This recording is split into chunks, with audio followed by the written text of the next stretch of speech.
Additional advocate general Ponnavolu Sudhakar Reddy London లో మాట అన్నారు. 151 సీట్లు వచ్చిన తర్వాత 6 నెలలు సంవత్సరం పాటు తెలుగుదేశం పార్టీ క్యాడర్ అందరూ కూడా పోసుకున్నారు ఇది అని. అంటే జగన్మోహన్ రెడ్డి సూత్రం ఒకటి ఉంటుంది. నేనున్నాను, నేను విన్నాను అన్నట్టుగా చెప్పాడంటే చేస్తాడంతే అని చెప్పి. అంటే వాళ్ళ పార్టీ వాళ్ళకందరికీ ఏదైతే చెప్తారో అంటే ఎదుటి వాళ్ళు ఎదుక్కి చేస్తాము అన్నట్టుగా. దానికి రివర్స్ జరుగుతుంది. అలాగా వీళ్ళేమైనా భయపడుతున్నారంటారా ఇలాగ ఇప్పుడు 161 ఫిగర్ చూసి? ఎన్నికల అనంతరం జరిగిన హింస వైసీపీ కుట్ర అని ఎందుకు అనకూడదు? 100%. వాళ్ళ అధినేతలకి ఓడిపోతామని స్పష్టంగా తెలుసు కాబట్టి ఆ రోజు హింస చేయటం వల్ల ఎలక్షన్ కమిషన్ స్పందిస్తుంది. తద్వారా పోలీస్ బలగాలను పెంచుద్ది. సో మేము సేఫ్ గా ఉంటాము అన్న ఉద్దేశంతో చేయబడిన హింస నేను అంటాను. దానికి నా రీజనింగ్ లో తప్పుంటే చెప్పండి. లేదు కరెక్ట్ గానే అనిపిస్తుంది. వాళ్ళు దాని ప్రకారమే చేశారంట. అదే ఆ విధంగానే జరిగింది. ఇప్పుడు అంటే వాళ్ళ సేఫ్ గా ఉండడం కోసం చేసుకున్నారు వాళ్ళు. రైట్. ఇప్పుడు మీరు అన్నట్టు పొన్నవోలు సుధాకర్ రెడ్డి అతని గురించి మనం ఎంత తక్కువ మాట్లాడితే అంత. అతను ఏదో అదేనండి లా చదివాడు, రెడ్డి కులస్తుడు కాబట్టి జగన్ రెడ్డి మంచి ఆర్టిస్ట్ సార్, మీరు కూడా మర్చిపోతే ఎలాగా? సరేండి, సహజంగానే నెల్లూరు వాళ్ళ కొత్త నటన వాళ్ళ బ్లడ్ లోనే ఉంటది కాబట్టి ఆ విధంగా నటిస్తాడు. ప్రతి నటన వచ్చిన ప్రతోడు అడ్వకేట్ అడిషనల్ అడ్వకేట్ జనరల్ అవ్వలేడు కదా, కేవలం రెడ్డి కాబట్టి అయ్యాడు. ఆయన చరిత్రలో కేసులు గెలిచిన చరిత్ర ఏ రోజు లేదు. అటువంటి వ్యక్తి ఆడికెళ్ళి కళ్ళు పెట్టి చూస్తే, జగన్ కళ్ళలో పెట్టి చూస్తే ఏదో అయిపోతుంది. ఏదో అయిపోతే అది మానసిక స్థితి ఆ విధంగా ఉందనుకోవడం తప్పించి మనం ఏమో అనుకోలేము దాన్ని. అటువంటి వ్యక్తి మాట్లాడే మాటల గురించి మనం ఇందాక ఒక మాట అన్నారు సార్, ఏంటంటే అసలు ఈ ఎలక్షన్ అనేది ఎలా జరిగింది అన్నప్పుడు, ఒక కురుక్షేత్రంలా జరిగింది అన్న పాయింట్ వచ్చినప్పుడు నాకు అనిపించింది ఏంటంటే, రావణ సంహారం జరగడానికి ముందు లక్ష్మణుడికి స్పృహ కోల్పోతే హనుమంతుడు సంజీవుని పర్వతాన్ని తీసుకొచ్చి రాముడిని లక్ష్మణుని ఆ స్పృహ నుంచి ఇది చేస్తాడని మనకు తెలుసు. ఈ ఎలక్షన్ లో కూడా ఆల్మోస్ట్ అదే జరిగింది అన్న అభిప్రాయం ప్రజల్లో కూడా ఉంది. ఏంటంటే రాముడి స్థానంలో చంద్రబాబు నాయుడు గారిని ప్లస్ బలగాన్ తెలుగుదేశం పార్టీని పెట్టినట్టయితే ఆయన అరెస్ట్ జరిగినప్పుడు ఉన్నటువంటి పరిస్థితి అంటే మానసికంగా ఇక పూర్తిగా చచ్చిపోయింది. అక్కడ ఇంకా కాస్త స్పృహ పోయింది, ఇక్కడే పూర్తిగా చచ్చిపోయింది నిజంగానే. దాన్ని మళ్ళీ ఒక ప్రాణం తీసుకొచ్చి లేదు వీళ్ళు నా వాళ్ళు నాతో ఉండాలి అన్న హనుమంతుడిలాగా పవన్ కళ్యాణ్ నిలబడ్డం చూసారు. సో దాన్ని ఎలా అంటారు? ఖచ్చితంగా ఈ కూటమి విజయవంతం అవడానికి ఎవరికి ఇష్టం ఉన్నా కష్టమైన ఉన్న వాస్తవాన్ని ఒప్పుకోవాలి అంటే పవన్ కళ్యాణ్ మనం క్రెడిట్ ఇచ్చి తీరాల్సింది. పవన్ కళ్యాణ్ అనే వ్యక్తి ఆ రోజు భావోద్వేగానికి లోనయ్యి అప్పుడు బీజేపీ వస్తుందా, బీజేపీ కలుస్తుందా కలవదా అని కూడా తెలియని స్థితిలో నేను మీతో ఉంటాను, ఈ అన్యాయాన్ని సహించకూడదు, మీలాంటి సీనియర్ రాజకీయ నాయకుడికి స్టేట్స్మెన్ కి ఇలాంటి పరిస్థితి ఏర్పడితే మా బోటి వాళ్ళకి ఎటువంటి పరిస్థితి ఏర్పడుద్ది అని ఆలోచించి ఆవేశంతో తీసుకోనివ్వండి, ఏమైనా తీసుకోనివ్వండి, అతను తెలుగుదేశం పార్టీ పక్కన నిలబడ్డాడు అని ఎటువంటి భేషజాలు లేవు అందులో అంగీకరించడానికి. ఈ కూటమి ఏర్పాటు చేయడానికి ఆయన కృషి చేశాడు. ఆ కృషి సందర్భంగా తను ఒక 2 మెట్లు తగ్గిన తెలుగుదేశం కూడా 2 మెట్లు తగ్గి బీజేపీని అకామిడేట్ చేసుకొని, ఇప్పుడు శ్రీరాముడు అంతటోడే రావణాసుడిని చంపడానికి అనేక రకాల వ్యక్తుల సహాయ సహకారాలు తీసుకున్నాడు. వానర్లు కానివ్వండి, ఉడత కానివ్వండి, రాయి కానివ్వండి. సో ఇప్పుడు అనొచ్చు ముగ్గురు కలిసి ఒకరిని ఓడించారు అని.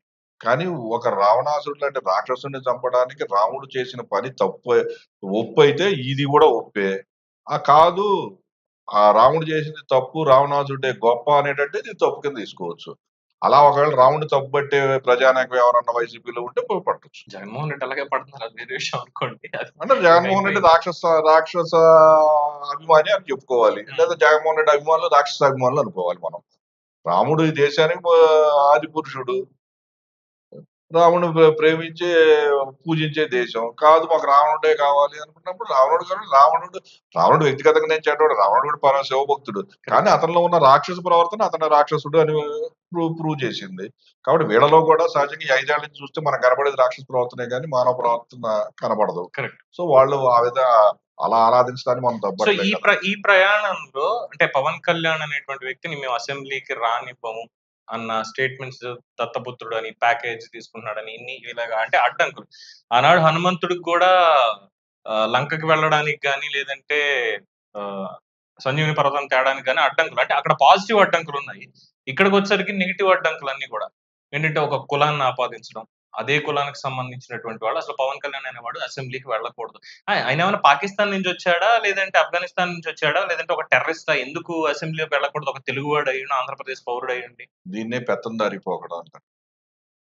పెత్తందారులు తాము తప్పితే ఇంకోళ్ళు వెళ్ళకూడదు. అలాగే ఈ జగన్మోహన్ రెడ్డి అనుకో ఏంటంటే మేము తప్పితే ఇంకోడు రాకూడదు. మమ్మల్ని ఎదిరించేవాడు ఎవడు అసెంబ్లీలోకి రాకూడదు. హ్మ్. ఇది పెత్తందారితనం. తన పెత్తందారితనాన్ని దాచుకోవటం కోసం పక్కన ప్రతిపక్ష నాయకులు వీళ్ళు పెత్తందారులు, నేను పేదవాడిని, మీ బిడ్డనేన్నారు. కానీ ఎప్పుడు గమనించారా? ఈ రిజల్ట్స్ చూసినాక? ప్రజలకు బాగా తెలుసు పెత్తందారుడెవడో, ప్రజల పక్షాన నిలబడేవాడెవడో. అందుకే ఈ రిజల్ట్ ఈ విధంగా వచ్చింది. ఆయన చెప్పినట్టుగానే పెత్తందారులను తరిమికొట్టారు. కరెక్ట్. ఒక్క పెత్తందారుడు గెలవలేదు. ఒకళ్ళ జగన్మోహన్ రెడ్డితో కలిపితే ఒకళ్ళు ఇంకొకళ్ళు ఏమో గెలిచి ఉండొచ్చు బహుశా. అది కూడా ఆ పొంగనూరు ఆయన గెలిస్తే. ఆయన కూడా గెలవకపోతే ఆల్మోస్ట్ ఆల్ ఎవడో గెలవనట్టే. ఇంక ఈ ఇంక ఇవి అటువంటి పెత్తందారి పోకడ, ఒక ఫ్యాక్షన్ మెంటాలిటీ ఉన్న వ్యక్తులు రాజ్యాన్ని ఏలినప్పుడు అలాంటి మాటలే మాట్లాడతారు. కులాన్ని మాటలొకటే ఆపాదించుంటే కాదు. సో, పవన్ కళ్యాణ్ మీద ప్రత్యేకంగా అక్కడికి వెళ్లి ద్వారంపూడి చంద్రశేఖర్ రెడ్డి గాని, ముఖ్యంగా ముద్రగడ పద్మనాభం. ఈ ఈ పేరు చెప్పాలి ఆయనకి. ఈయన జగన్మోహన్ రెడ్డి గారు ప్రతిపక్ష నాయకుల్ని తిట్టించేటప్పుడు చంద్రబాబు నాయుడు గారిని, లోకేష్ గారిని ఈళ్ళని తిట్టేటప్పుడు ఎవరిని ఉపయోగిస్తాడండి? ఒక కొడాలి నానినో, ఒక అవును. వంశీనో, కమ్మ కులస్తులనే వాడతాడు. అలా పవన్ కళ్యాణ్‌ని ఇచ్చేసేటప్పుడు పవన్ కాపుల్ని. కళ్యాణ్ కాపుల్నే వాడతాడు. ముద్రగడ పద్మనాభం కూడా అలాగే ఆటలో ఒక పావుగా ఉపయోగపడ్డాడు వాళ్ళకి. ఆయన ఏ ఎక్స్‌ట్రీమ్‌కెళ్ళాడు? నా పేరు పేరే మార్చుకుంటా. మార్చేసుకుంటాను. పవన్ కళ్యాణ్ గెలిస్తే నేను పద్మనాభరెడ్డి అని పెట్టుకుంటాను అన్నాడు. యెస్. ఇప్పటికైనా సమయం మించిపోలేదు. ఆయన గెలిచేసాడు. అది కూడా అత్యంత భారీ మెజారిటీతో 70,000 పైగా అవును. మెజారిటీతో గెలిచాడాయన. ఇప్పుడు పద్మనాభరెడ్డి అని ఆయనకి పెట్టుకుంటే శాస్త్రోక్తంగా నామకరణ మహోత్సవం జరిపి పెట్టుకుంటే అందరం సంతోషిస్తాం. లేదు అంటే ఆయన తరపున మేమే ప్రభుత్వానికి అంటే మేమంటే ఇన్ ద సెన్స్ ప్రజలే. అవును. ఆయన ఆ మాట అన్నాడు కాబట్టి కాపులు ఇంకా కావాలంటే వారి సామాజిక వర్గ ఆహ్, క ప్రజలే ప్రభుత్వానికి ఈయన పేరు మార్చండి అని ఒక అప్లికేషన్ పెట్టి దానికి అయ్యే ఖర్చులు కూడా వాళ్ళే భరిస్తారు. నేను ఈ సందర్భంగా కొత్త ప్రభుత్వాన్ని అయితే ఒకటి అడగదలుచుకున్నా. ఆ పేరు మార్పుకి అయ్యే ఖర్చు ప్రభుత్వమే పెద్ద మనసుతో భరించి ఆయన పేరు ఉచితంగా మార్చి ఆ సర్టిఫికేట్ ఏదో ముద్రగడ పద్మనాభరెడ్డి అని మార్చి ఆయనకిచ్చేస్తే, అటు జన సైనికులు సంతోషిస్తారు. ఇటు తెలుగుదేశం కార్యకర్తలు సంతోషిస్తారు. ఆయన మాట నిలబెట్టుకున్నందుకు యావత్ ఆంధ్ర ప్రజలు తన ఆమోదాలు కరెక్ట్. తెలియజేస్తారు. సో, త్వరగా ఆయన పని చేయమని మాత్రం కోరుకుంటున్నా.